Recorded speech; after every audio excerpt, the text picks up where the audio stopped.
Soomaali qolo qabiil geliya ma dhaqi karo qoys ma xukumi karo waxaan rabnaa Soomaali wada jirta Soomaali wada nool qoys maxad ula jeedaa qoys dawladda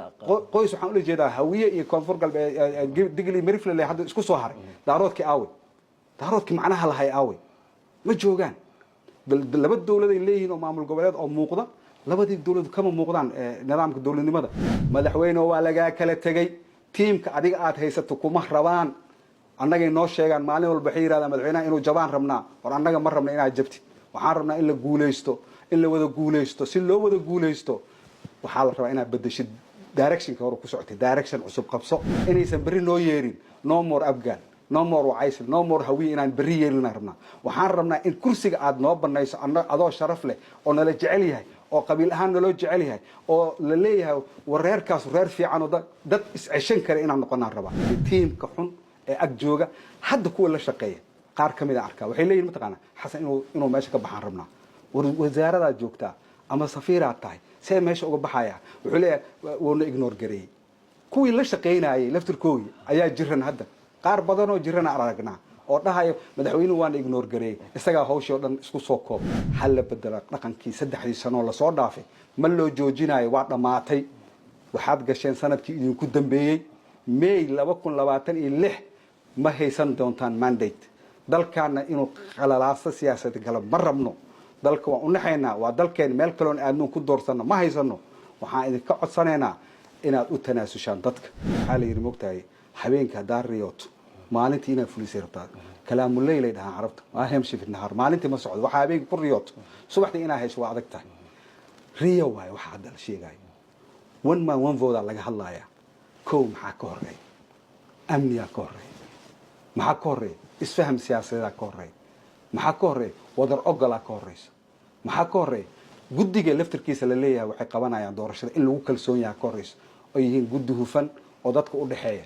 intaas oo dhan oo laga hadlin one man one vote la qabanaya hal nin shaati tolanaya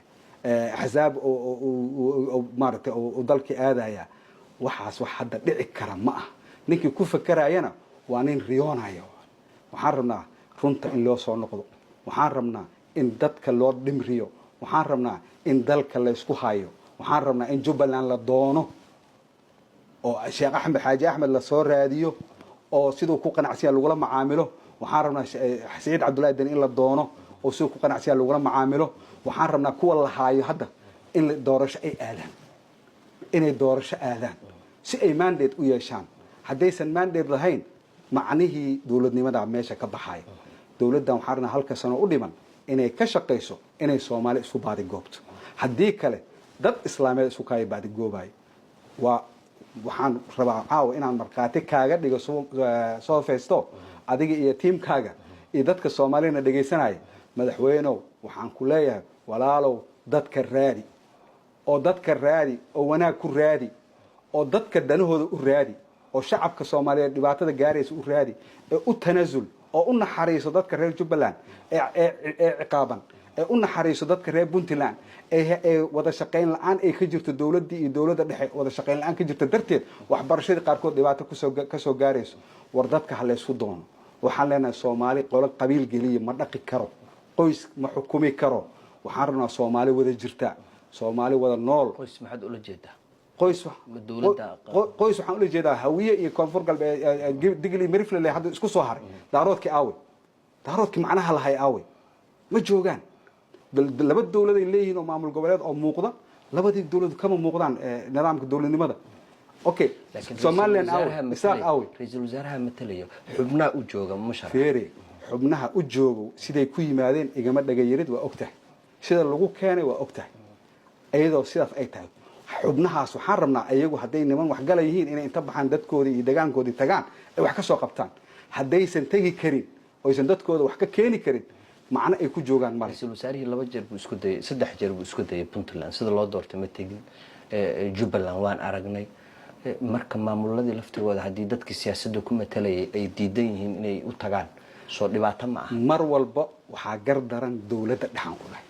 gar lama wada lahaba dawladda dhex ayada dalka ka mas'uula iyada la rabaa jid kastay u mari karto inay u marto in dalkan la hagaajiyo iyada la rabaa inay u dhimriso dadka iyada laga rabaa wax walba ay sameey haddii loo xuro dadku waa la tiri waxaan hagaagi lahay dadkii wax ka qaban kara oo dalkii u tegi kara waa ogtahay dadka hadda horboodaya igama dhagan yarid marka waxaan rabnaa madaxweynuhu waxaan rabnaa cilada hadda dhacday inta u dambaysa oo kusoo celcelinaya wasaaradda gaashaandhigga hal wasiir oo wasaaradda capable u ah inta la waayis 2 bilood gudahood 3 wasiir la isu bedelo waa maxay maraysaa qaabo qowseyn war madaxweynuhu qaabo qowseyn ay gaartay baashi wax laga aamusi karo ma ah 3 sano waa ka aamusnayn waxaan codsanaynaa inaad Soomaali isu baadi goobto inaad dhagaha furto inaad dadka dhageysato kulli aniga adiga waad garanaysaa inaanan dhibaato Soomaali aan ka shaqeynayno waa ogtahay ada iyo marqaati kacay oo ku marqaati ka shanaya madaxweyne waxaan ku leeyahay dadkan bedel oo dhaqankan bedel oo siyaasadda wax ka bedel si Soomaali wada jirto loo helo hadii kale meel xun laga doonayo markii madaxweynuhu uu guuleystay 2022 15 May waxaa jiray waraysi aad siisay warbaahinta qaranka oo aan dhageystay xilligaas waxaad sheegtay oo aad ka digtay madaxweynuhu team kuma filna talada baahi baa tiri koox iyo meel kugu soo xil waxyaabihii xilliga aad sheegaysay iyo talooyinkii aad siinaysay madaxweynaha wixii ku muuqday ma lagu kacay bay kula tahay intii aan kula taliyay dhinaceeda kale u shaqeeyay madaxweynaha waxaan u sheegay inaan Soomaali nacbayn inay Soomaali dooratay nin fiican inuu dadka waxa ay ku nacayeen teeramkii horna ay teamka xun ee ag jooga hadda kuwa la shaqeeya qaar kamid ah arkaa waxay leeyihiin mataqaana xasan inuu meesha ka baxaan rabnaa wasaarada joogta ama safiiraad tahay see meesha uga baxaya wuxuu leeyahay woona ignore gareey kuwii la shaqeynayay laftirkoodii ayaa jiran hadda qaar badan oo jiran aragnaa oo dhahayo madaxweynuhu waana ignore gareey isaga hawsha oo dhan isku soo koobay madaxweynuhu maalintii lagu doortana waa ku dig wareysigaasna wuxuu ku jiraa telefishinka qaranka iyo waxa kale sareeriyi Muqdisho idinkana waa in siin doonaa si aad u soo daysaan hadaa hore u dhageysatay waxaan leeyahay madaxweyne koox yar kuguma filna waa soo aragtay waa horay ku fashiliyeen hadda 3 sano oo aad joogto waad aragtaa Soomaali kuma filna kooxdan yar ee inta habeenkii meel ku shirto subaxii dalkii dhan u afduuban yahay sax ma aha waxaan rabaa inaan Soomaali u sujilciso inaan Soomaali hogaamiso annaga waxaan rabnaa inaan legacy naga ka dhaxalno inaysan bari noo yeerin no more Afghan no more Waisel no more Hawi inaan bari yeelina rabnaa waxaan rabnaa in kursiga aad noo banayso adoo sharaf leh oo nala jecel yahay oo qabiil ahaan naloo jecel yahay oo la leeyahay wareerkaas reer fiican oo dad isceshan kale inaan noqonaan rabaa waxaan maanta u soo fariistay meeshan waxay tahay inaan ku gaarsiiyo Allahumma hal balaqtu fariinteeda inaan ku gaarsiiyo maalintii koona ku sheegay team yar iyo koox yar dalkan kuma filna sabar oo raadi Puntland sabar oo raadi Jubbaland sabar oo raadi koonfur galbeed oo raadi koonfur galbeed mucaaradkeeda oo isu hay mucaaradkeeda muxaafadkeeda raadi galmudug mucaaradkiisa muxaafadkiisa isku raadi waa isku hayn kartaa kartideedna waa leedahay laakiin teamka meesha ku joogo wax walba kulli shay calaamad yuraamiyo ku dheen wax walba waa fiican yahay ku dheen wax ku fiican oo ku hagaagsan ma jiraan madaxweyne waxaashu goday ku dhacaysaa ha isdhaga tirin dadka dhageyso qaybihii dambaan soo gaarnay musharax Nucmaan Sheekh Cumar Tuure murashaxiinta kula midka qaarkood waxay ka digayaan extension ama muddo kororsi waxay leeyihiin doorashooyinkan qof iyo cod ee dawladdu ay wado waxa ku hoos lamaan ama ku hoos duugan muddo kororsi adigu taas ma ku muuqataa aniga inta aan ka aqaano xasan sheekhi hore muddo kororsi u jeeda ma hayn laakiin hadda waa ii muuqataa sababtoo ah one vote aada ninka maanta ku fakaraya maanta Soomaaliya dhibaatada aragtay xalay adiga waxaad ogtahay isku xaafadaan ahayn marba hadda inay ogaan amni ahaan xaafada degan madaafiican ugu dhacays sabab saqdhe 4 o'clock hoobiyaala soo dhacay war dawlad dalkaas oo saas ah oo amnigiisa laga shaqeeyo oo amniga la dhiirigeliyo oo amniga xooga hala saaro oo doorasho leesla ogol yahay wan maamulka waxa noqotay wax leesla ogol yahay oo dadku aysan ka qaylineen oo miiska la soo dhigo oo xataa uu og yahay ninka meesha fadhiya inuu asoo ku adkaanaya hal la yimaado laakiin jidka hadda socdo gudigan doorashooyinka waxaas wax Soomaali qabta ma aha waxaan leeyahay Soomaaliyey hal iscafiyo Soomaaliyey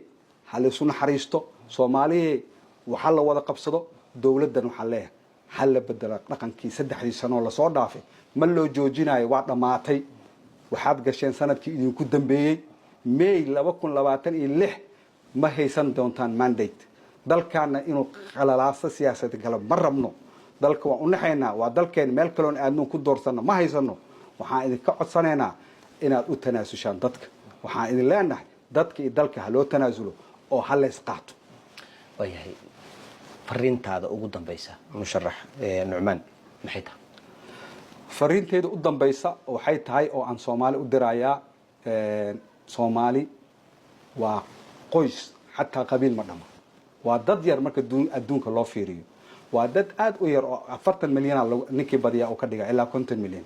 dadka qaarna 17 milyan 20 milyan ay ku soo koobaan 20 milyan magaalooyin ay degan adduunyada magaalooyin ku nool yihiin waxaan leeyahay Soomaali waa intaas